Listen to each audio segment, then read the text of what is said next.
Yorkshire in winter felt like another world entirely. The rolling hills and muddy lanes, so lively and green just a few months ago, had vanished beneath a hard, white crust of snow. Cold winds howled through the moors, rattling bare branches and cutting through even the thickest wool coat. Out here, miles from the nearest town, the world seemed paused, hushed, waiting for spring to rescue it from this icy grip. Thomas Harding, just Tom these days, stood at the battered window of his stone cottage, mug of tea warming his hands. Outside, night had already closed in, and the snow fell with a relentless steadiness, swirling around the corners of the house and burying the narrow path leading to the lane. He could barely make out the outline of the dry stone wall that circled his little patch of land. Beyond that, only the endless, empty white of the marshy moors. It had been a long time since Tom cared much about the weather.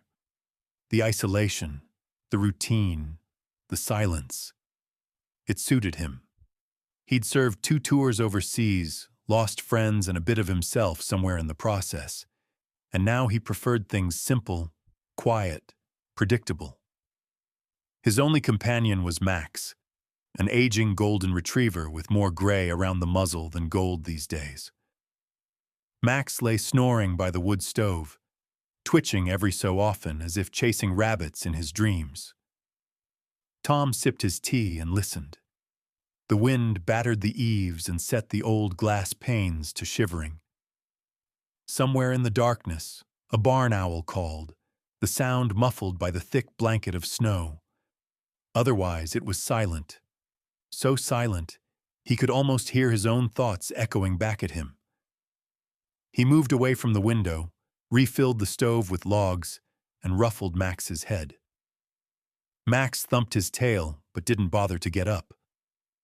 Tom turned back to his armchair, settling in for the night with a battered copy of Jack London's White Fang, the story's wild northern landscapes strangely comforting. But then, crack. A sharp sound, faint but distinct, floated in from outside. Tom's head jerked up. He held his breath, listening. Maybe it was just ice breaking loose from the gutter, or a branch falling under the snow's weight. He was about to let it go when, crack, crack, there it was again. This time, Max heard it too. The dog's head snapped up, ears perked, eyes alert. Tom set the book aside, heart pounding a little faster than he'd like to admit. Out here in weather like this, any unexpected noise could mean trouble. Maybe a tree had come down across the lane, or maybe something, or someone, was out there needing help. Or maybe it was nothing. He'd learned not to trust his mind completely at night, not after everything. Still, he pulled on his heavy coat, boots, and wool cap, grabbed the flashlight from the hook by the door, and stepped outside into the storm. The wind hit him like a slap, biting through his clothes and turning his breath to vapor.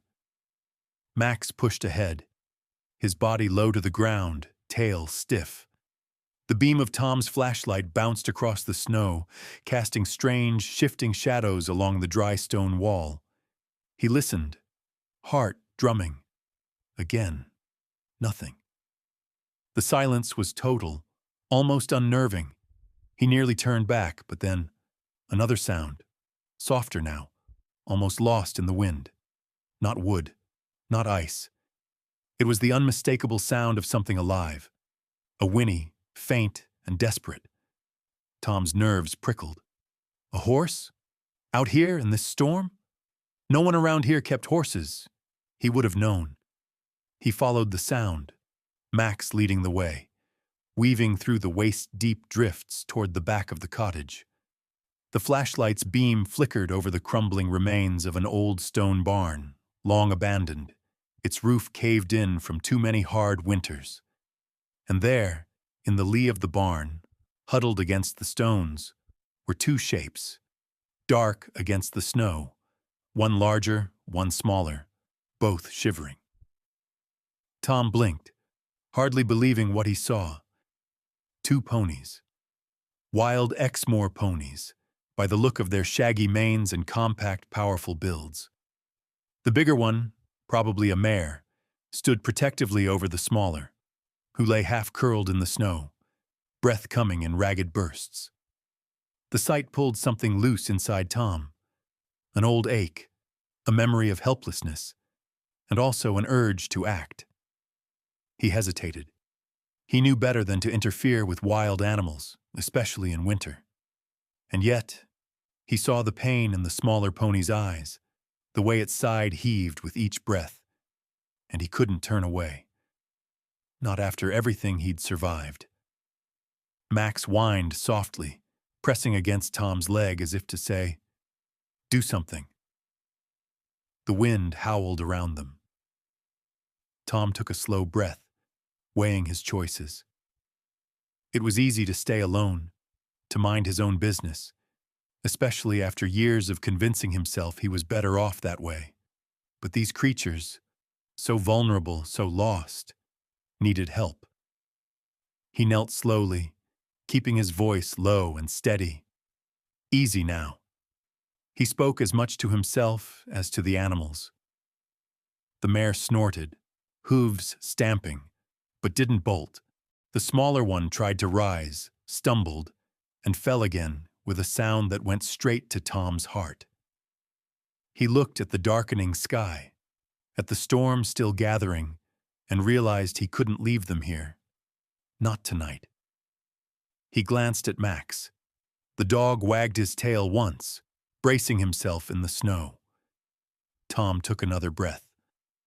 "All right. Let's get you out of this." Tom moved closer, every step measured, his boots crunching through the hard crust of snow. He kept his flashlight angled down so as not to spook the ponies further. The mare's breath hung in the air, each exhale forming a frosty plume that mingled with the blowing snow.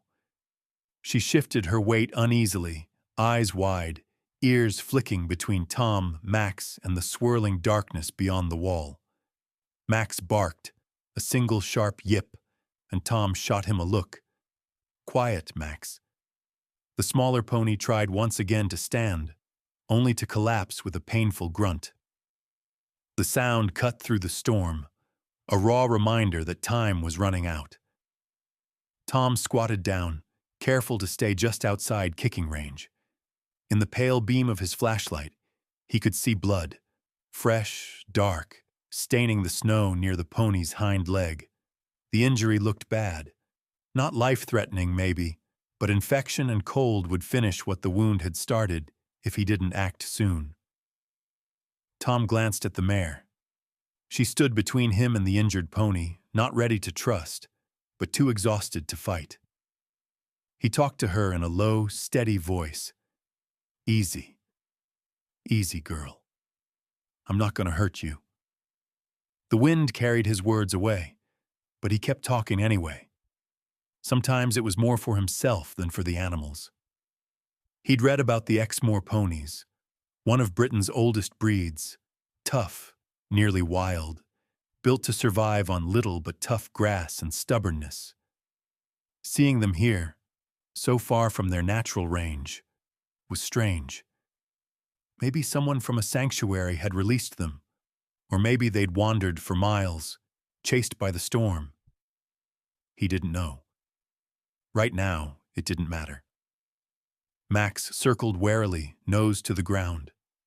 The mare stamped again, but when Tom reached for the first aid kit in his pocket, she only snorted and shuffled closer to her companion. Tom fished out a small length of rope and tied it gently into a loose halter. Moving slowly, he stepped forward.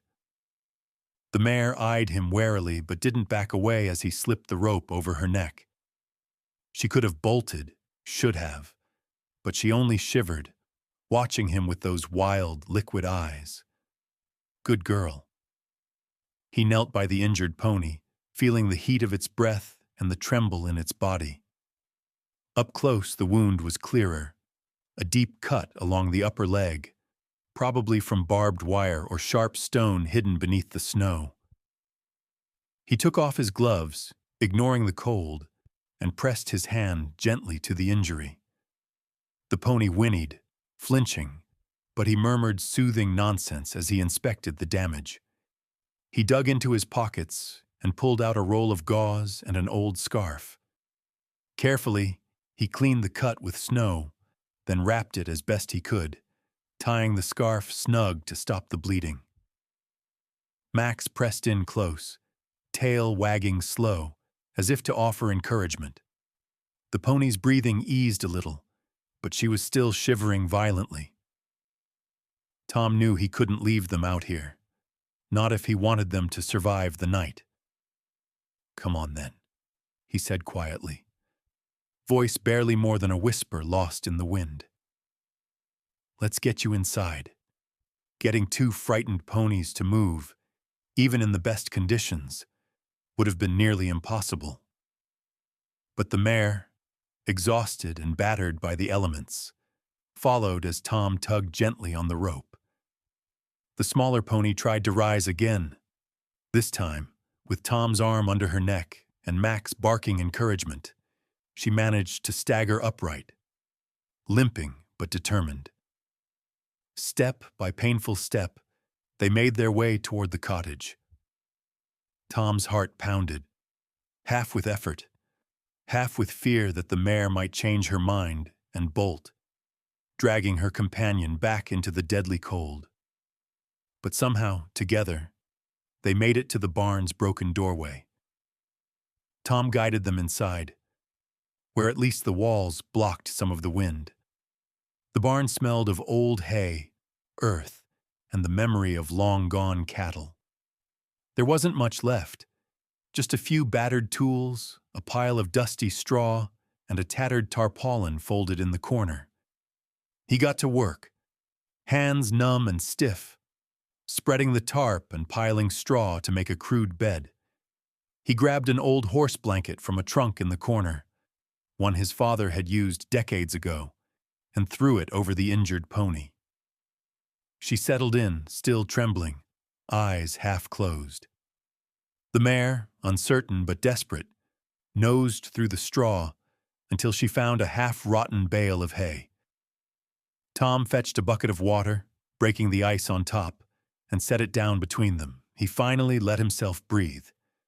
He wasn't sure if it would be enough, but it was something. Back in the house, Tom rummaged through his kitchen for anything he could offer. A couple of carrots, half a loaf of stale bread, some sugar cubes. He wrapped them up and hurried back to the barn, Max at his side.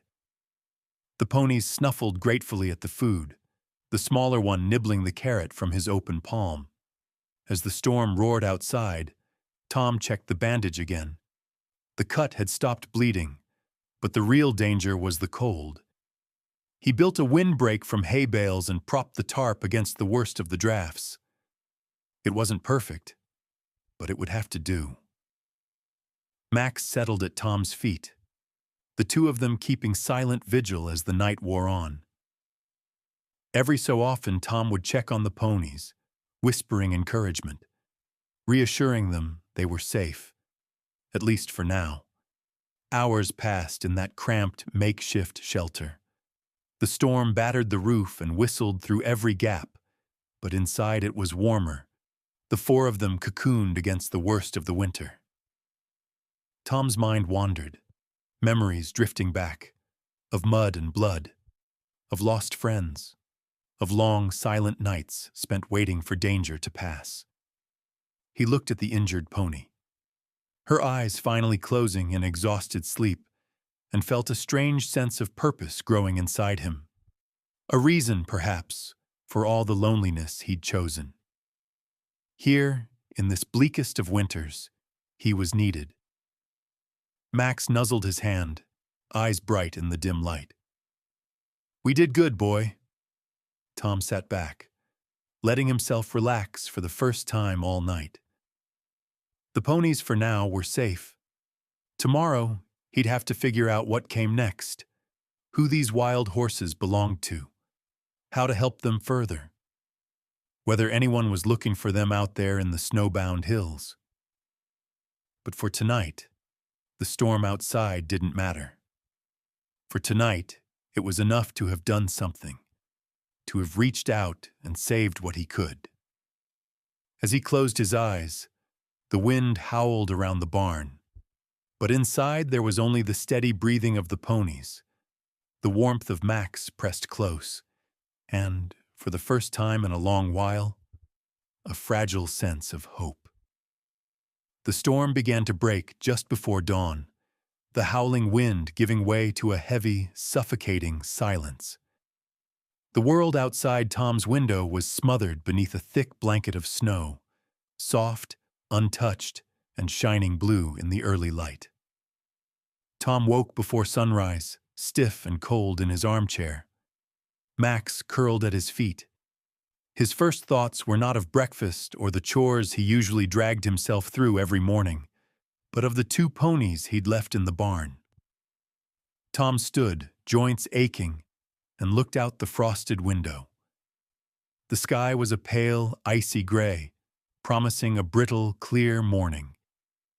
He filled a kettle and set it on the stove, shivering as he waited for the water to boil.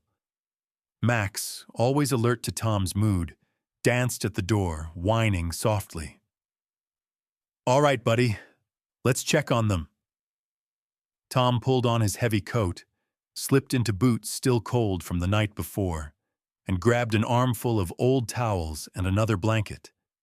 He opened the door to a world transformed. Snowdrifts almost blocked the doorway, and the air bit at his face, crisp and unforgiving. The only tracks in the yard were Max's and his own from last night, nearly filled in by the storm. The barn was quiet. Tom could see his breath in the cold air as he ducked inside.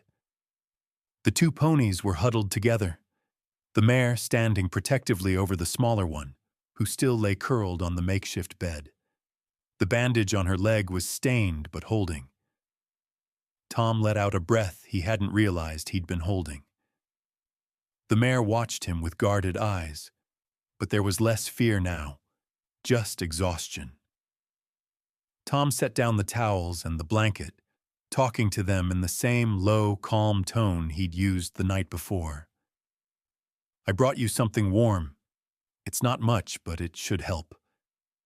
He knelt, spreading the blanket gently over the injured pony. She flinched at first, but the warmth must have felt good, because she relaxed, her ears drooping in relief. Tom inspected the wound. Red, swollen, but not bleeding. He added fresh snow to the bandage to keep it cool. Max sniffed at the mare, wagging his tail. She snorted softly, then, surprising Tom, nudged Max's head with her nose. Tom chuckled, a real laugh for the first time in weeks. "Well, look at that. You're friends now, huh?" He checked the bucket of water he'd left. It was frozen solid. He went to the house, fetched hot water, and brought it back, watching as both ponies drank deeply. The storm had passed, but the cold was still dangerous. Tom brought another armful of hay, adding it to the pile, and left them to eat in peace. He spent the next hour shoveling out a path to the lane, sweat soaking his shirt despite the chill. Each scoop of snow reminded him of long winters as a boy, helping his father clear the way to the barn before dawn. It felt different now, less like a chore, more like a mission. Back in the house, Tom poured himself a mug of tea and sat by the window. He stared at the phone on the wall. He should call someone, the RSPCA maybe, or the local vet. But he hesitated. After so many years alone, it felt strange to invite the outside world in. Yet he knew he couldn't handle this alone, not if the ponies needed real care. He finished his tea and pulled on his coat again, deciding to walk the property, searching for any sign of where the ponies had come from. Max bounded ahead, disappearing into the drifts, tail held high. They circled the barn and moved out beyond the dry stone wall, where the snow lay deepest. Tom scanned the horizon, looking for broken fences or tracks, but all he saw was the wild, wind-swept expanse of the moor. It was hard to imagine anything surviving out here for long. As he turned back, something caught his eye. Footprints, small and sharp, pressed deep into the snow just beyond the barn. Not animal prints, but human ones. Tom's heart skipped. He crouched, examining the trail. They led away from the barn, toward the lane, then disappeared beneath the fresh fall. Who would be out here in the middle of the night, in a storm like that? He followed the tracks as far as he could, but the snow had filled them in. Still, the prints troubled him. Maybe someone was looking for the ponies, or maybe they were in trouble themselves. As Tom returned to the cottage, he spotted something else. A bright scrap of cloth tangled in the gorse at the edge of his property. He bent to pick it up, a torn piece of a red scarf, the kind a child or young woman might wear. He frowned. There were no children in the village for miles, and no one he knew who'd wear something so cheerful. He tucked the scarf into his pocket, a chill running down his spine that had nothing to do with the weather. Inside, he checked on the ponies once more. The mare seemed more at ease, and the injured one nibbled hay from his hand. Tom stroked her neck gently, feeling the warmth of her skin beneath the thick winter coat. "You hang in there. Someone's got to be missing you." As he spoke, a sudden sound caught his attention. A distant metallic thump, followed by the crunch of snow under boots. Tom's pulse quickened. He slipped outside, Max at his heels, and scanned the lane. A figure was approaching, bundled in a heavy coat and hat, a rucksack slung over one shoulder. Tom's grip tightened on the walking stick he'd brought for support. Out here, strangers were rare, and sometimes not welcome. The figure paused at the gate, raising a hand. "Hello, hello? Is anyone there?" A woman's voice, British but clear and confident, echoed across the snowy yard. Tom hesitated, then stepped forward, Max at his side. "I'm here," he called, wary. She crossed the yard, stopping a few feet away, her cheeks red from the cold. She had a determined set to her jaw, her blue eyes scanning the yard with urgency. "I'm sorry to bother you," she said, breathing hard. "I'm Dr. Emily Watson, British Wild Pony Trust. I'm looking for 3 Exmoor ponies that went missing in the storm. Have you seen any sign of them?" Tom's relief was so sudden it almost hurt. He let out a shaky breath, the tension in his shoulders easing a fraction. "I've got 2 of them in my barn," he said. "One's hurt." Emily's eyes widened. "Are they all right? Can I see them?" Tom nodded, leading her to the barn. Emily hurried ahead, her boots crunching through the snow. When she saw the ponies, her face softened in relief. She moved quickly, checking them over, speaking softly to both animals. She praised Tom for his quick thinking, her hands practiced and sure as she checked the bandage. "This one needs proper veterinary care, but you did well," she said, looking up at Tom. "You may have saved her life." Tom shrugged, suddenly embarrassed. "Did what I could. They found me, really." Emily smiled, warmth in her expression. "Sometimes, that's how it goes. Animals know where to find kindness." For a moment, Tom felt something in him begin to thaw, a little crack in the shell he'd built around his life.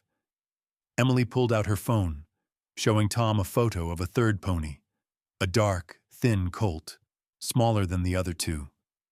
"He's still missing," she said, concern shadowing her face. "I was tracking his prints, but the storm covered them. He can't survive long alone." Tom met her eyes. For the first time in a long while, He felt like he had a reason to act, a way to matter. "We'll find him," Tom said, his voice steady and sure. Emily nodded. "Thank you. I'll get in touch with the trust and the local rangers, but until then, we do what we can." As the sun climbed over the Yorkshire hills, casting long shadows on the snow, Tom and Emily stood together in the doorway of the barn, united by a common mission. And for Tom, the long winter ahead suddenly seemed a little less cold. Tom felt a strange sense of energy as he stood shoulder to shoulder with Dr. Emily Watson in the shadow of the old barn. For years, he'd convinced himself he was content with isolation. But the urgency in Emily's eyes, the trust she placed in him, and the vulnerable animals in his care combined to stir something long dormant inside him. He nodded at Emily's phone, his breath steaming in the morning air. "How old is he?" Tom asked, studying the photo of the missing colt. "Barely a year," Emily said, tucking the phone away. "He's not used to the wild yet. This storm's been rough on the whole herd, but for the young ones, it's especially dangerous." Tom glanced toward the wide, white moor stretching beyond the stone wall. Even under sunlight, the landscape looked harsh. Miles of open ground, deep drifts, scattered rocks, and the remnants of crumbling fences.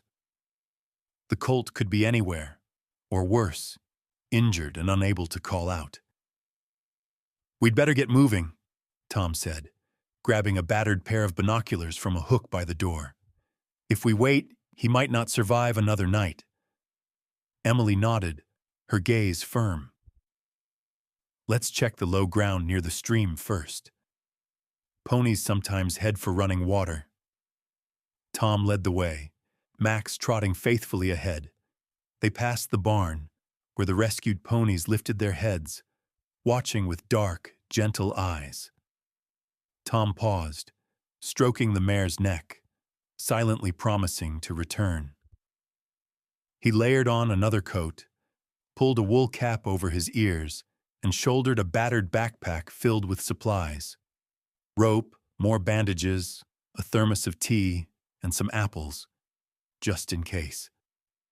They started down the narrow track leading toward the marshy hollow. The snow had settled thick and deep, crunching under their boots. The wind had died, but the chill remained, sharp enough to sting Tom's cheeks. He stole glances at Emily, admiring her determination. Her face was set in a mask of focus, but every so often she called softly for the missing pony, her voice carrying far across the emptiness. "Charlie," she called. "Charlie, boy! Come on, sweetheart!" Tom felt his heart twist at the note of hope and fear in her voice. He remembered what it was to search for someone, to pray for a sign and dread what you might find. The memory of his own years in the service, of friends lost and found, flickered through his mind. They scoured the hedgerows, peered into hollows where the snow lay thin, and checked the remains of old stone outbuildings. Max ranged ahead, sniffing, then doubled back, tail wagging when he caught their scent. An hour passed, then another. The cold seeped into Tom's bones, but he pushed on, led by Emily's tireless pace. At last, near the edge of a frozen stream, they found tracks. A set of small, sharp hoofprints, slightly splayed, barely visible in the ice. Emily knelt to inspect them. "These are fresh," she said, voice tight with excitement. "He was here maybe an hour ago. See? He slipped here but got up. There's no blood." Tom followed the tracks with his eyes, squinting into the sunlight. The prints led upstream toward a tangled copse of bare willow trees. "Let's go," he said, urgency driving him forward. They crossed the frozen stream carefully, boots crunching through thin ice.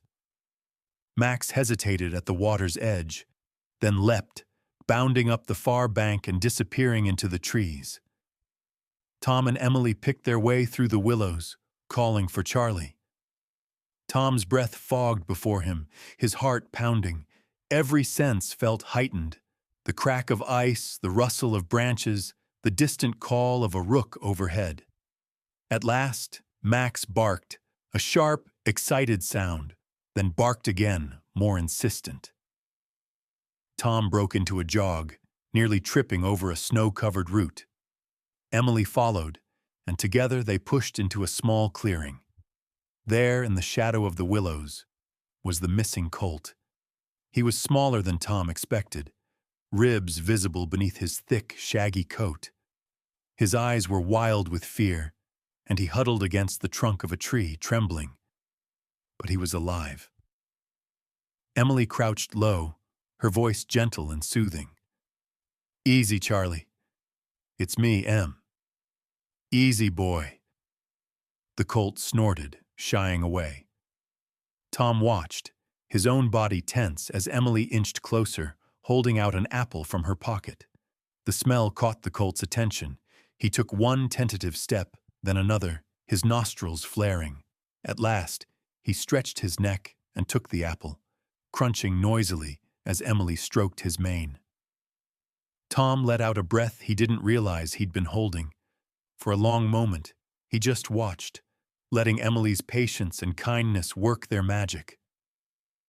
He saw the trust in the animal's eyes, the relief in Emily's, and felt the moment settle into his bones. A simple act of rescue, and yet, it meant everything. With Max's help, they coaxed the colt to his feet. He limped, favoring one foreleg, but seemed strong enough to walk. Tom fashioned a makeshift lead from his rope, looping it gently around Charlie's neck. He and Emily flanked the colt, guiding him back through the willows and across the stream. The walk back was slow and careful. Tom checked the colt's leg at intervals, finding only a small cut. Nothing compared to the wounds he'd seen in his time, but dangerous enough in this cold. Emily murmured to the colt, promising warmth, food, and safety. As they approached the cottage, Tom saw the mare and the injured pony watching from the barn, ears pricked, nostrils flared. The sight of their missing herdmate seemed to ignite a new energy. They whinnied, calling out.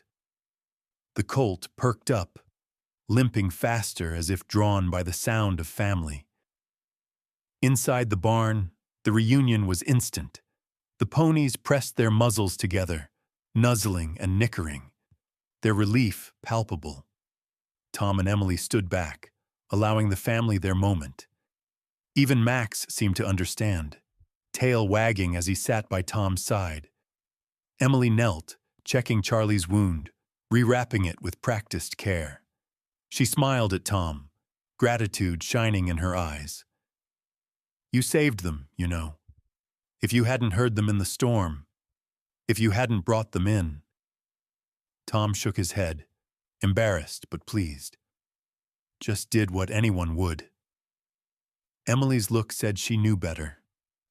Most people would have shut the door and tried to forget, especially in a winter like this. Tom felt something warm and unfamiliar settle in his chest. He looked around the barn, at the ponies huddled together, at Max watching with quiet pride, at Emily tending to her charges, and realized he'd been wrong all those lonely months. He wasn't better off alone. Connection, even with animals, even with strangers, was what kept the world spinning. Outside, the sun broke through the clouds, sending shafts of gold across the snowy fields. Tom found himself smiling for the first time in what felt like years. "You'll need help getting them back to the trust," he said to Emily, brushing snow from his coat. "I've got an old quad bike, some rope, a trailer that's seen better days." Emily grinned. "That would be perfect. I'll call in reinforcements, rangers, a proper vet, maybe even some hot soup for us." Tom laughed, the sound echoing off the barn walls. "Deal, but first we see these three safe and warm." one thing at a time. And as the day stretched before them, full of work and hope and the promise of rescue, Tom realized that the winter, harsh as it was, had brought with it an unexpected gift, the return of purpose and the beginning of something new. Sunlight barely broke through the thin layer of clouds as Tom led Emily back to the cottage, the warmth from their accomplishment making the Yorkshire chill a little less biting. The reunited ponies huddled together in the barn, every so often bumping noses as if reassuring themselves that their family was truly whole again. Emily finished rewrapping the colt's leg, using some of the fresh bandages Tom had pulled from the first aid kit. She looked up, her face lit with a weary but genuine smile. "I can't thank you enough, Tom. I really mean that." Tom shrugged, a little embarrassed, rubbing at the stubble on his jaw. "Just did what I had to. Besides, these fellas found me, not the other way around."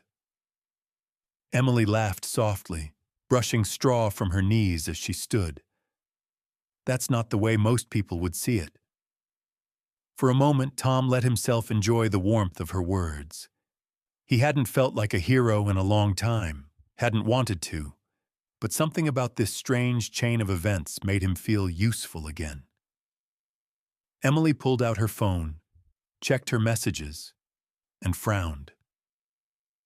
"Signal's spotty out here. I got a message through to the trust, but I don't know when help will arrive. Could be hours, maybe more." Tom nodded. "Weather's still rough on the roads, but we've got time. They'll need food and warmth while we wait." They divided up the work. Emily made another check of the pony's injuries, making a list of what was needed. Tom set off for his shed, pulling out an old blue tarpaulin, a roll of baling twine, and whatever clean hay he had left. Max bounced from one person to another, tail wagging in anticipation of a busy day. By midday, Tom had rigged a makeshift windbreak along the open side of the barn, using the tarpaulin and a few ancient fence posts. Emily gathered snow and melted it on Tom's little stove, filling buckets for the ponies to drink. When she brought them out, the animals pressed in close, eager for the lukewarm water, their lips turning up little clouds of steam as they drank. The hours passed in a steady rhythm, checking the ponies, feeding them, coaxing the colt to eat a few apple slices and dried oats Tom found at the back of a cupboard. The barn, usually drafty and gray, felt almost alive with the sounds of movement and voices. Tom realized, somewhere in the busy silence, that he hadn't felt this sense of belonging in a long time. Every so often, Emily would step outside to check for the rescue team. Each time she returned, her cheeks were red and her brow furrowed. "No sign yet. We might need to think about moving them ourselves if the weather holds." Tom glanced at the battered quad bike in his shed. "That thing's not exactly fit for a parade, but I think it'll pull the trailer if we're careful. Worst case, we get stuck and have to wait for backup." Emily smiled, a glint of mischief in her eyes. "You ex-military types, always planning for disaster." Tom couldn't help but chuckle. "Old habits. I'd rather be cold and stuck than sorry." Emily walked with him to the quad bike, surveying the situation. The old trailer, its paint faded and one tire half flat, didn't inspire much confidence. But necessity made people resourceful. Together they checked the tires, patched a slow leak with an ancient repair kit, and secured a sheet of plywood for a makeshift ramp. "Looks almost respectable," Emily said, hands on her hips. Tom grinned. "Almost." He walked back to the barn, stopping for a moment at the doorway. The ponies were calm now, sleepy, full, and less frightened. The mare met his gaze, and Tom felt something pass between them. Gratitude, maybe, or simply the quiet understanding of two survivors who'd weathered a storm. Then, just as he was about to close the barn door, Max barked, a low, urgent sound from the front of the house. Tom tensed, heart pounding as old instincts kicked in.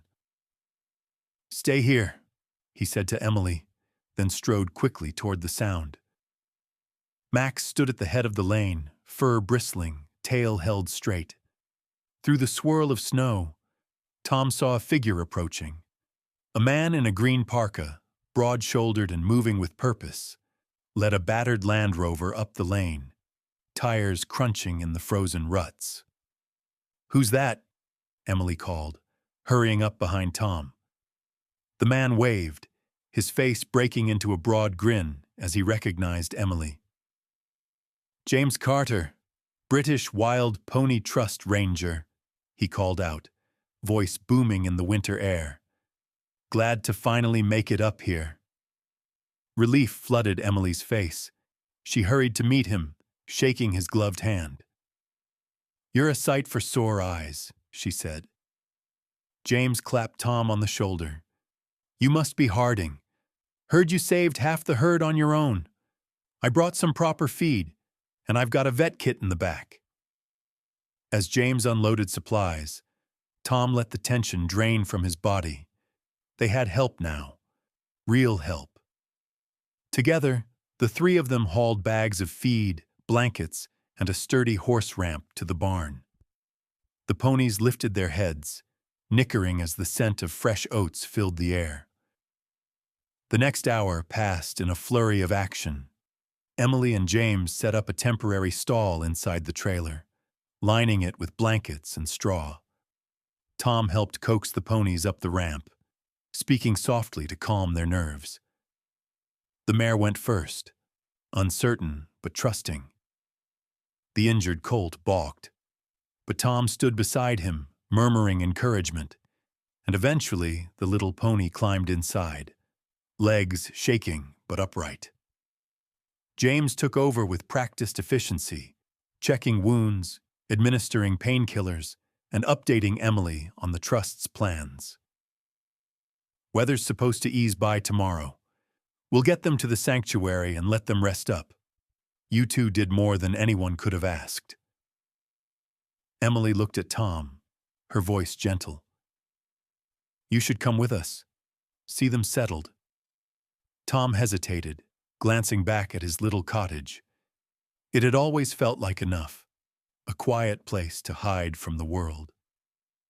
But now, looking at Emily, James, and the rescued ponies, he realized he wasn't sure what he was hiding from anymore. He nodded, surprising even himself. "Yeah, I'd like that." They loaded the last supplies, secured the ponies, and climbed into the warmth of the Land Rover. As the vehicle rumbled down the snowy lane, Tom looked back at the cottage, smoke curling from the chimney. Max sitting in the window with ears perked and tail thumping against the glass. For the first time in years, Tom felt a thrill of anticipation, a sense that something new was waiting just down the road. The countryside unrolled before them, snow-covered and silent, except for the crunch of tires and the occasional call of a distant bird. Tom watched Emily as she leaned her head against the glass, her face softened by relief and exhaustion. He thought about how quickly life could change, how a single act of compassion could ripple outward, connecting strangers, animals, and entire communities. James broke the silence, his voice warm. "We owe you one, mate. Not every day someone braves a Yorkshire winter for a herd of wild ponies." Tom smiled, the gesture easy now. "Guess I just needed a good reason." As they reached the edge of the moor, the clouds parted and sunlight spilled across the fields. The world felt brighter, more alive, as if reminding Tom of all the possibilities still left to explore.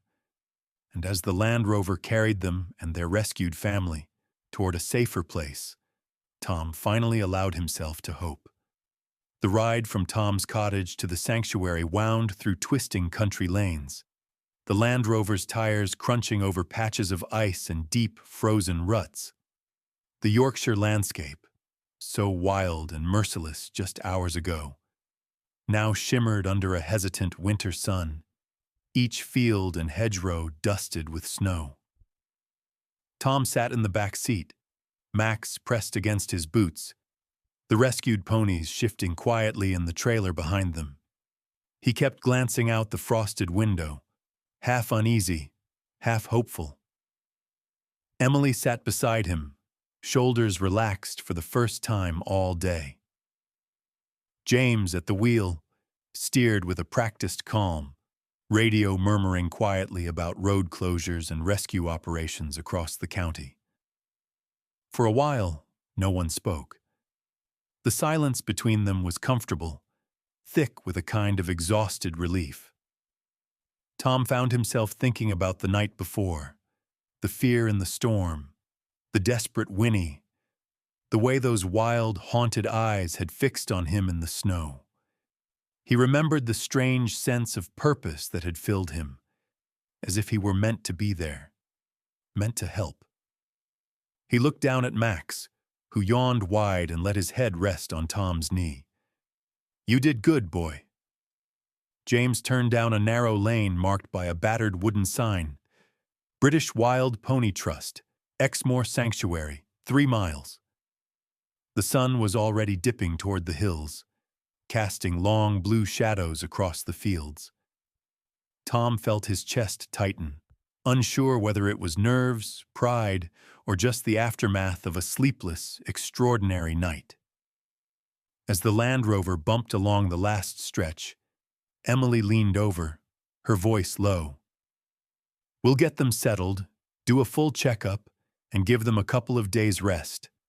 Then, once they're strong enough, we'll think about reintroducing them to the larger herd." Tom nodded. "Will they remember each other? The rest of the herd?" Emily smiled, a gentle sadness in her eyes. "Oh, they'll remember. Horses never forget family. Sometimes I think they remember it better than we do."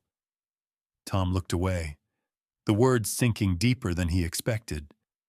The sanctuary itself sat at the edge of a broad valley, tucked behind a stand of leafless oaks and dry stone walls. Fenced paddocks stretched toward the hills, dotted with wooden shelters and hay feeders. There were people in high-visibility jackets moving among the pens, calling to each other, laughter and greetings carrying through the cold air. James pulled to a stop beside a low outbuilding. As the engine idled, Emily squeezed Tom's arm. "You ready?" He managed a small smile. "Ready as I'll ever be." They stepped out into the crisp air, breath clouding. Max bounded from the car, tail wagging wildly, nose pressed to the earth as he circled the barn and sniffed at new smells. James and Emily got right to work, unlocking the trailer and lowering the ramp. The ponies inside were wary, eyes wide in the late afternoon light. The mare came first, sniffing the air, then stepping down carefully onto the straw-strewn path. The 2 younger ponies hesitated, trembling a little, but Tom stepped in, offering his palm, speaking softly. "Come on now. You're safe here. Come on." The colt leaned into Tom's hand, the touch gentle, trusting. Together they walked down the ramp and into a world filled with new sights, new scents, and, just a few yards away, the unmistakable sound of other ponies calling out. A small crowd gathered. Volunteers, a veterinary nurse, even a couple of local kids bundled in scarves, faces alight with excitement. Tom stood back as Emily made introductions, explaining what had happened, how the ponies had been found and rescued.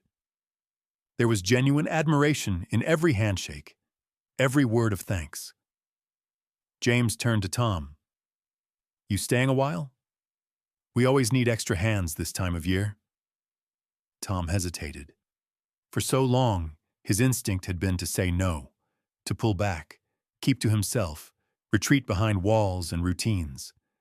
But now, Seeing the ponies safe, hearing the bustle and laughter, feeling Max nudge his leg, he felt something shift. "Sure," he said, surprising even himself. "I can help. Least I can do." Emily smiled, her whole face softening. "Thank you, Tom. Really." They led the ponies into a large recovery stall. The vet checked their injuries, cleaned and rewrapped wounds, and took notes for the record.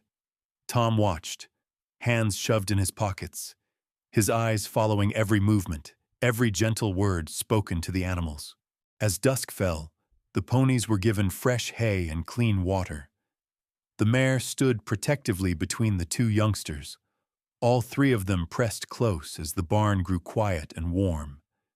Tom leaned against the wall, exhaustion finally catching up with him. Max curled at his feet, sighing contentedly. Emily came to stand beside him, arms folded. "They'll be okay now. You did something good, Tom. Something most people would never have attempted alone." Tom shook his head, trying to brush off the praise. "Anyone would have done the same." "No, Tom," Emily said quietly. "They wouldn't." He felt heat in his cheeks and looked away. "Maybe I just needed it as much as they did." Emily's eyes softened, understanding. "That's nothing to be ashamed of. Sometimes, helping others is how we save ourselves." The words lingered between them, gentle but true. The barn door opened, and a young volunteer poked her head in. "Emily, you want to see this?" The rest of the herd's coming up from the lower paddock. They're calling out for the new arrivals. Emily glanced at Tom. "You should see this." They walked outside together, the air colder now, the sky turning deep indigo. From the far end of the paddock, a cluster of ponies, rugged, stocky, their manes tangled with burrs and frost, were picking their way through the snow. They stopped at the fence, heads high, nostrils flaring as they caught the scent of family. Inside the barn, the rescued ponies pricked their ears, eyes suddenly bright with recognition. The youngest whinnied, a high, hopeful sound, and from across the paddock, a deep, answering call rang out. Tom watched, a lump in his throat, as the ponies paced the stall, trying to get closer to their kin. He felt the weight of it, the joy, the longing, the reunion, like something he could almost touch. Emily placed a gentle hand on his arm. "They'll be back with their herd soon. That's what all this is for." Tom nodded, swallowing hard. "Yeah, I get it." They lingered as night fell, watching the herd mill by the fence, listening to the wild, joyful music of their calls, echo across the fields. For the first time in years, Tom didn't hurry home. He let the night grow deep and the cold settle in, content to stand beside Emily, surrounded by life, by hope, and by the unbreakable bonds that, even in the harshest winter, could never truly be broken. And in that quiet, starlit sanctuary, Tom realized that his own long winter might finally be ending.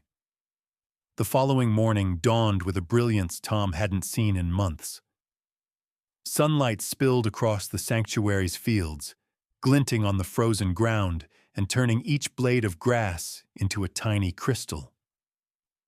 Tom stood at the barn door with a steaming mug of tea, Max beside him, surveying the landscape and the small family of ponies now quietly munching on hay in their recovery stall. Inside, Emily was already busy, checking wounds, logging temperatures, making notes in a battered leather-bound book that seemed as much a part of her as her worn woolen coat. She had the easy confidence of someone who'd spent years around animals and hardship, and Tom found himself both comforted and unsettled by how quickly he'd come to rely on her presence. James arrived a short while later, breath billowing in clouds, carrying a battered toolbox and a cheery attitude. "How are our guests this morning?" he called. Emily grinned. Rested, hungry, and about to get a full medical check before we move them. You ready for the transfer? James nodded, glancing at Tom. And you? Will you be joining us for the ride, Harding? Tom hesitated only a moment. I want to see them settled. Yeah. And Max would never forgive me if I left him behind. Max wagged his tail, almost on cue, as if understanding every word. The morning was a flurry of activity. Sanctuary volunteers arrived, helping to load supplies, prep the larger transport trailer, and check the condition of the Land Rover and its horse trailer. The ponies, skittish but calm under Emily's gentle hands, were led out into the winter light. The mare went first, snorting but not pulling away, and the two youngsters followed, tails swishing nervously. Emily worked with a practiced calm, talking the whole time, not just to the ponies, but to Tom as well. We'll drive slow. The route is mostly clear, but it's still slick near the western edge. James and I have radios in case anything goes wrong, but honestly, I think the worst is behind us. Tom nodded, tightening a strap on the lead harness. You always sound so sure. Emily flashed him a quick smile. Someone has to. Once the ponies were safely secured in the trailer, James started the Land Rover. The engine coughed and sputtered, then roared to life. Tom climbed in the back, Max at his feet, while Emily took the passenger seat, scanning the sanctuary yard one last time. Several volunteers waved them off, their voices cheerful despite the chill. The journey to the rehabilitation center, a larger facility deeper into Exmoor, began slowly. The caravan of vehicles winding through narrow, frost-lined roads. The trees flashed by in a blur of white and brown, the moorland rising and falling outside Tom's window like the tide. He watched the countryside with a growing sense of nostalgia. For years, these roads had meant nothing to him but distance from the world. Now, every bend seemed to open new possibilities. Emily turned halfway in her seat, her eyes kind.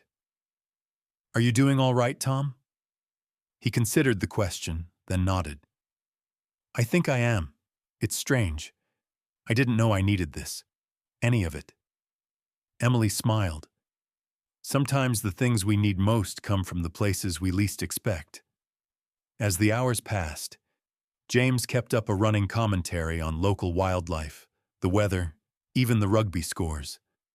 Tom found himself laughing at stories of stubborn ponies and volunteer mishaps, feeling for once that he belonged. Eventually, the caravan reached the gates of the Exmoor Rehabilitation Center, a sprawling network of barns, fenced fields, and low, warm stables nestled at the edge of a wide, windswept heath. Staff and volunteers emerged to greet them, some with clipboards, others with thermoses of hot tea, all eager to hear about the dramatic rescue.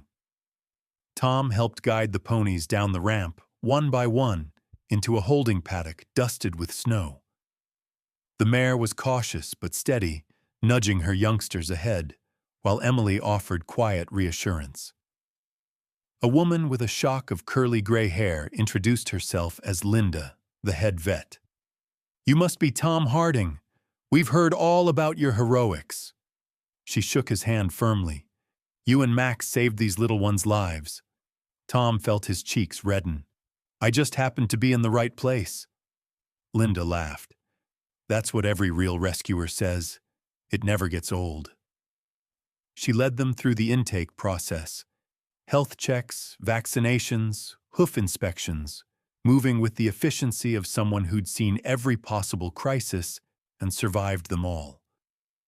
Tom watched as Emily worked alongside Linda, their teamwork seamless. James handed Tom a mug of hot tea and gestured for him to sit on a hay bale outside the paddock. You all right, mate? Tom nodded. Just soaking it in, I guess. I didn't expect to get so attached. Not after everything.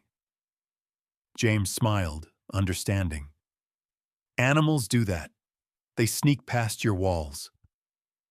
The sun was sliding toward the western hills by the time the intake was complete. The rescued ponies were led to a spacious, straw-filled stable, reunited with others from their herd who'd survived the storm. The reunion was surprisingly emotional. Ponies whinnying, pressing against one another, breathing each other's scent as if counting noses and hearts. Tom lingered by the fence, watching the scene with a kind of aching joy. Emily joined him, pulling her scarf tighter. "You did it, Tom," she said. "You gave them a second chance. And maybe yourself, too." Tom stared at his boots, feeling the truth in her words. "I thought being alone was safer, easier, but last night, it was like being back with my old unit. Everyone depending on each other. It made me remember how much that mattered." Emily's voice was gentle. "You don't have to disappear again. You're always welcome here. There's always a place for people who care." They stood in companionable silence, the sounds of the ponies and the sanctuary filling the dusk. Max lay curled at Tom's feet, his head resting on one paw, content and tired from the long day. Eventually, James appeared with dinner, thick soup, bread, and mugs of sweet tea.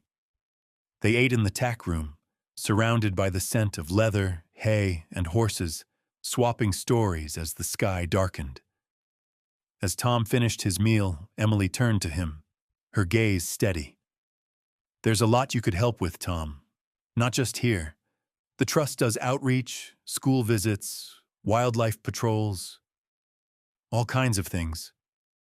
Tom hesitated, old fears rising up. "I wouldn't want to let anyone down." Emily shook her head. "You won't. Besides, you already proved you're exactly the kind of person we need." Outside, the wind began to pick up again, rattling the barn doors. Tom looked around the room, the faces, the animals, the firelight flickering against the stone walls, and felt, for the first time since returning from the service, that he was exactly where he belonged. He reached down to scratch Max behind the ears. "What do you think, boy?" Max thumped his tail, eyes shining with approval. Tom smiled, decision settling in his bones. "All right, I'll stay, at least for a while."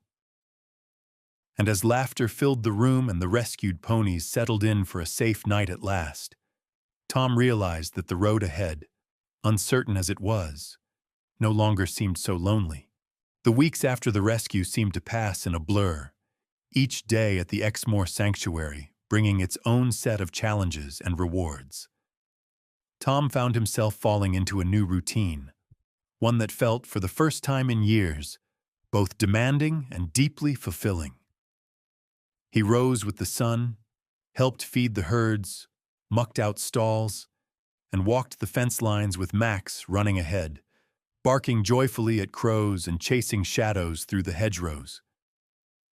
Emily was everywhere, organizing teams, checking on injured ponies, leading outreach sessions for the school children who sometimes visited, wide-eyed and awestruck by the wild, woolly creatures. James was a constant, too, always ready with a joke or a helping hand, making even the hardest days seem a little lighter. And then there was Linda, the head vet, who taught Tom more in a week about wound care, equine psychology, and animal behavior than he'd learned in years of reading alone. At first, Tom worried he wouldn't fit in. The rhythms of the sanctuary were different from the army, but there was a quiet camaraderie in the work, people looking out for each other, all with a single purpose: to give these animals a second chance. Tom's hands grew calloused, his cheeks raw from the wind, but his heart, once a cold stone in his chest, began to thaw. One afternoon, Emily found him patching a section of fence along the southern paddock. The air was sharp and clean, sunlight slanting through bare branches, and Max dozed nearby in the brittle grass. "You look at home out here?" Emily said, leaning on the gate. Tom smiled, wiping sweat from his brow, starting to feel that way. She glanced at the field, where the rescued ponies grazed. The mare, still a little protective, kept her youngsters close, but the wounds were healing. The colt, once so timid and frail, now galloped alongside the others, his limp barely noticeable. Watching them, Tom felt a quiet pride, a sense that what he'd done mattered, that it had rippled out and changed lives beyond his own. Emily studied him, her eyes serious. "Have you thought about what comes next?" Tom hesitated. "Sometimes. Mostly I just take each day as it comes. But I like the work. I like being needed." Emily's voice softened. "You are needed, and not just for the hard jobs either. You're good with the volunteers, with the kids. People trust you, Tom. Maybe more than you realize." He looked down, uncomfortable with praise but strangely glad for it. "I guess I forgot what that felt like. For a long time I thought it was safer not to get close to anyone. After losing so many friends overseas..." Emily didn't interrupt. She let the silence stretch between them, gentle and unhurried. Tom took a breath. "But maybe I was wrong. Maybe it's not about being safe. Maybe it's about finding something worth the risk." Emily smiled, understanding clear in her expression. "That's what we believe here.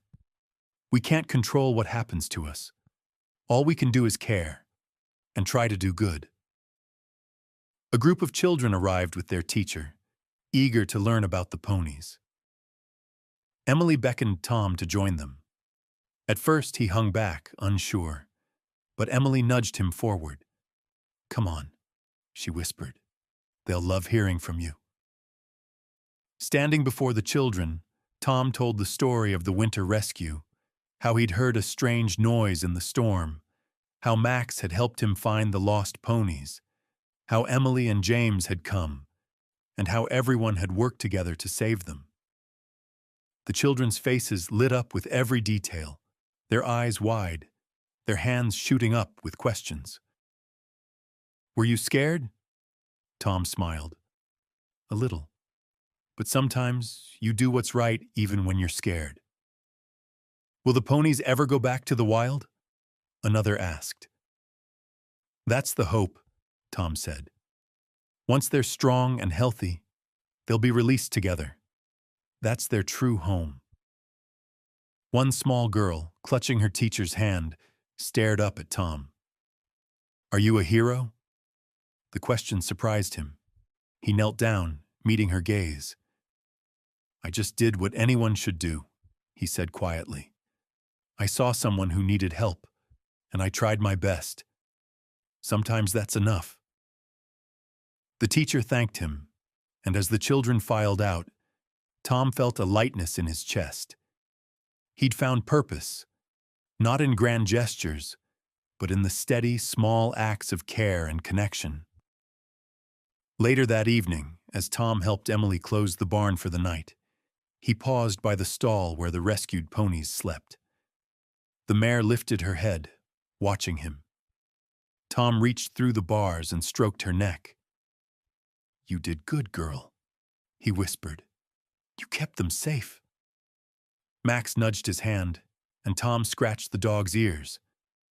Emily joined him, quiet and thoughtful. "They'll be released soon.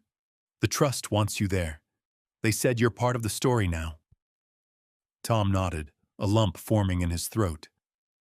"I'd like that. I want to see them go home." She smiled, her hand brushing his. "You found a home here too, you know." Tom looked around. The dark fields, the warm light spilling from the barn windows, the gentle sounds of animals settling for the night. For the first time since he could remember, he believed her. That night, Tom sat by the wood stove in his little sanctuary room. Max asleep at his feet, a mug of tea warming his hands. He looked out the window at the moonlit fields and thought about everything that had brought him here. The battles, the storms, the lonely nights. He realized that sometimes rescue went both ways. He wasn't just saving the ponies, he was saving himself too. And as the wind picked up outside, rattling the old windows but never quite finding its way in, Tom felt, for the first time in years, at peace. It was a day Tom would never forget, the morning of the ponies' release. Even before dawn, the sanctuary buzzed with quiet excitement. Every volunteer and staff member seemed to move with extra purpose, voices low but hopeful as preparations were made for the journey back to the Exmoor moors. Tom stood at the barn door in the cold gray light, heart pounding in a way that felt both anxious and alive. Emily met him outside, her breath puffing in the frigid air, eyes bright. "Everything's ready. The ponies are strong, wounds healed, and the weather's perfect. You all right?"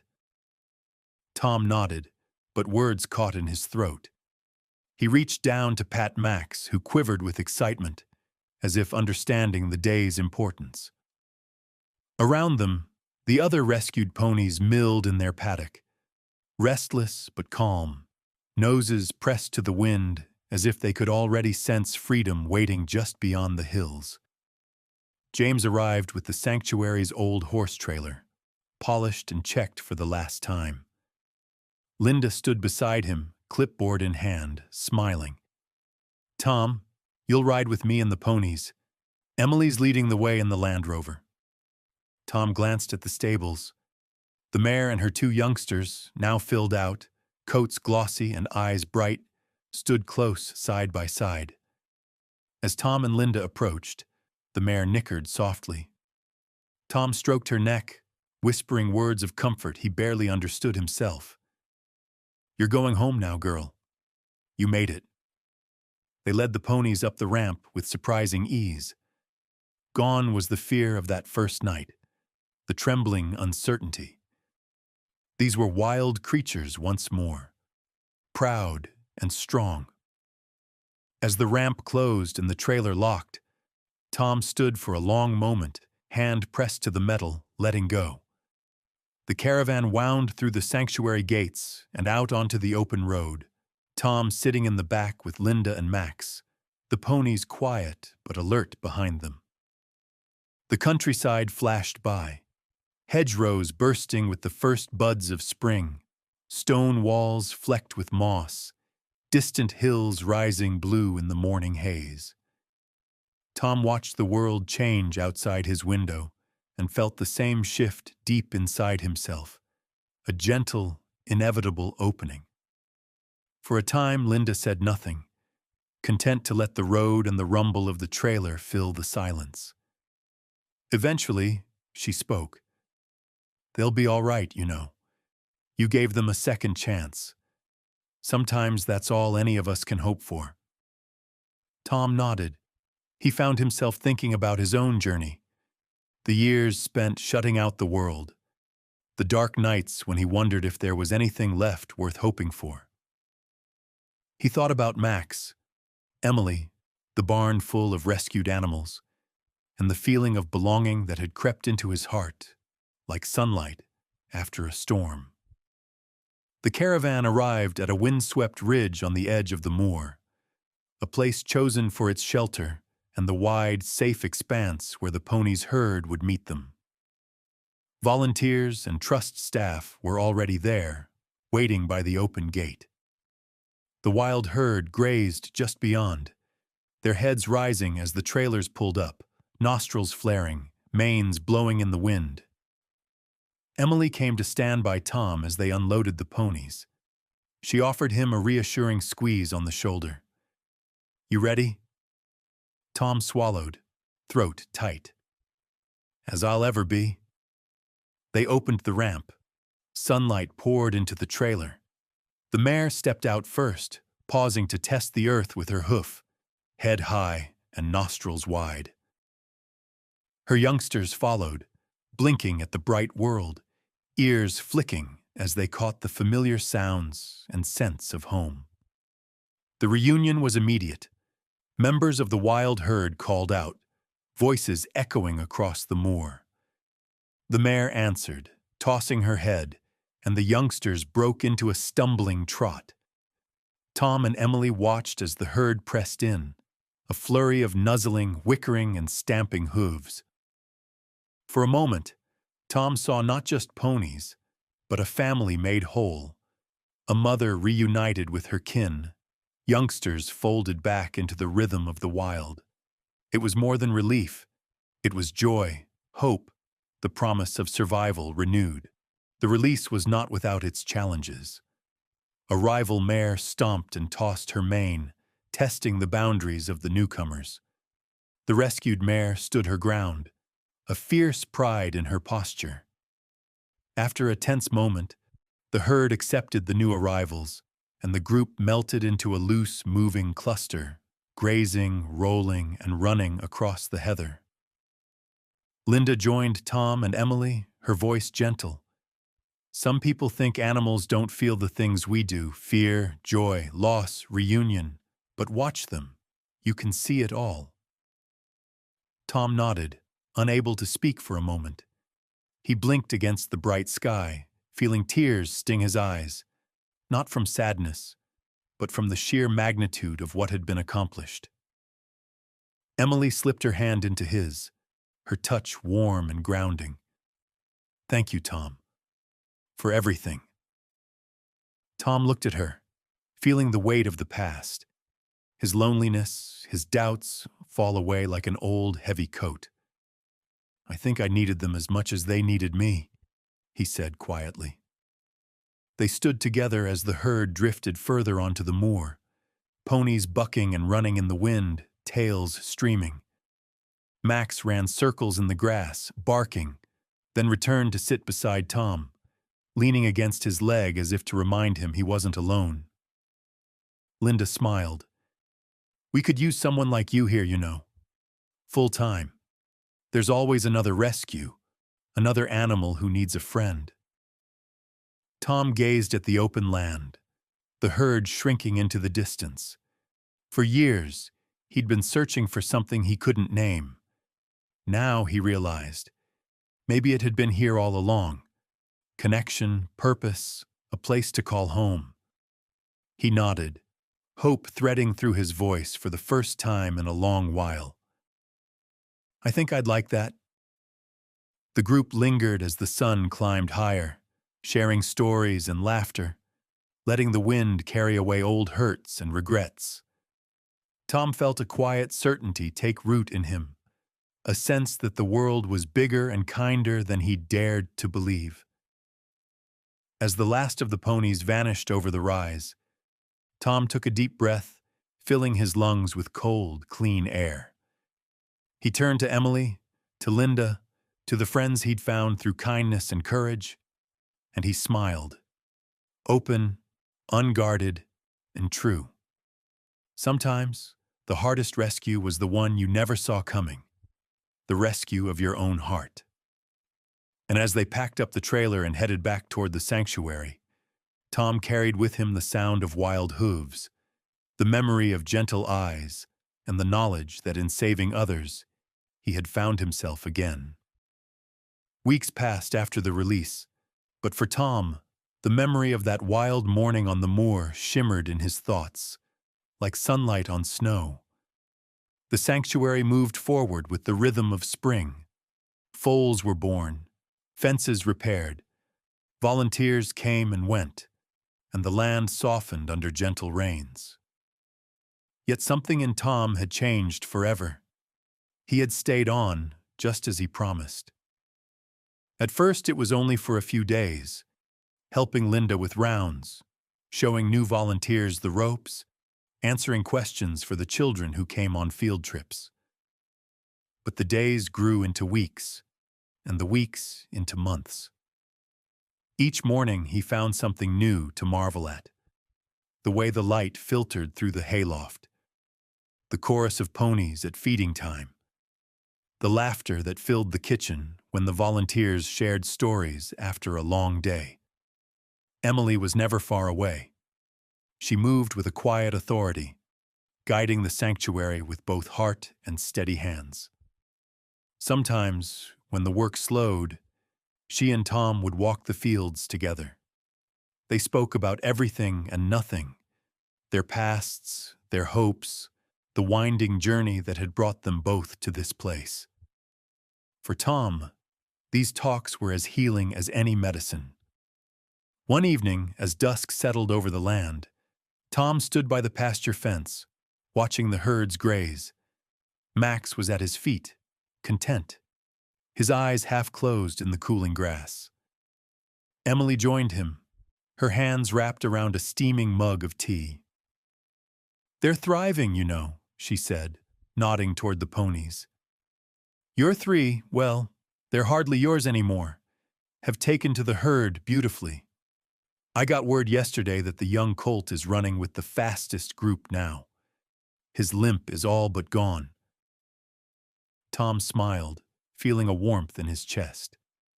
"I'm glad. I still think about that night. How scared I was. How close I came to just closing the door and going back to bed." Emily shook her head. "But you didn't. That's what matters." He looked over at her, something unspoken passing between them. "Do you ever think we're just fooling ourselves? That all this—" He gestured to the sanctuary, the land, the endless cycle of rescue and release, "is just a drop in the bucket, when there's so much out there we can't save?" Emily leaned against the fence, her gaze steady. "Sometimes. But then I remember, every drop matters to the one it saves. And every act of kindness ripples out farther than we can see. That's enough for me."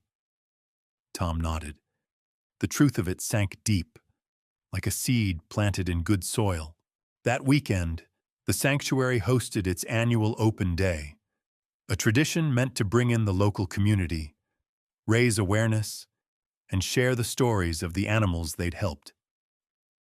Children ran between the paddocks, laughing as Max chased after them, tail wagging furiously. Volunteers sold tea and cakes, led pony rides, and gave talks about conservation. Tom stood with Linda and Emily by a table covered in photos, before and after shots of rescued ponies, dramatic storm scenes, smiling children, and wide, wild moors. At Emily's insistence, Tom found himself telling the story of the winter rescue again and again. Each time, people listened in rapt silence, drawn in by the drama and the hope, the stark reminder that compassion is a choice anyone can make. Afterward, as the sun dipped low and families packed up to leave, a young girl approached Tom, clutching a small sketchbook. She looked up at him, shy but determined. "Mr. Harding, I drew a picture for you. It's of the ponies you saved." She held out the sketch, a wild, exuberant scene of ponies galloping beneath a swirling snowstorm, with Tom, Max, and Emily standing in the background. Tom felt tears prick his eyes. He knelt, accepting the gift with careful hands. "It's beautiful," he said, voice thick. "Thank you." The girl beamed, her joy infectious. "When I grow up, I want to save animals too." Tom smiled. "You already are. You care. That's where it starts."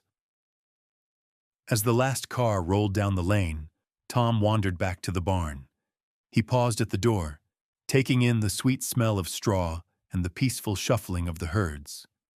He thought about all the moments that had brought him here, the sound in the storm, the fear and hope, the kindness that had changed everything. Emily found him there, leaning against the doorway. "It's a good ending, isn't it?" Tom nodded, then smiled. "It's a new beginning, too." They walked out under the evening sky, stars beginning to prick the deep blue above the moor. The night was still, but not empty. Far off, a wild pony called, a note of joy, of belonging, carried on the wind. Tom closed his eyes and listened, letting the sound fill him. In it, he heard the whole journey: fear, rescue, pain, connection, and finally, the peace that comes from knowing you have done something good and lasting. He felt Emily's hand slip into his, grounding him in the present. "You've come a long way, Tom." He squeezed her hand gently. "So have you. So have all of us." For a while they just stood in silence, watching the moon rise over the fields, the sanctuary safe and whole for another night. Tom knew there would always be storms ahead, nights when the world seemed too cold or the pain too much. But he also knew now that he wasn't alone. That compassion, once given, never really disappears. It grows, quietly, stubbornly, like spring after winter, until it fills the world with hope. As the night deepened, Tom turned toward the lights of the sanctuary, toward home. He felt the truth of everything he had gained: friends, purpose, belonging, and the unbreakable bonds between people, animals, and the wild places they all called home. And he knew in his heart that he would never close the door to the world again.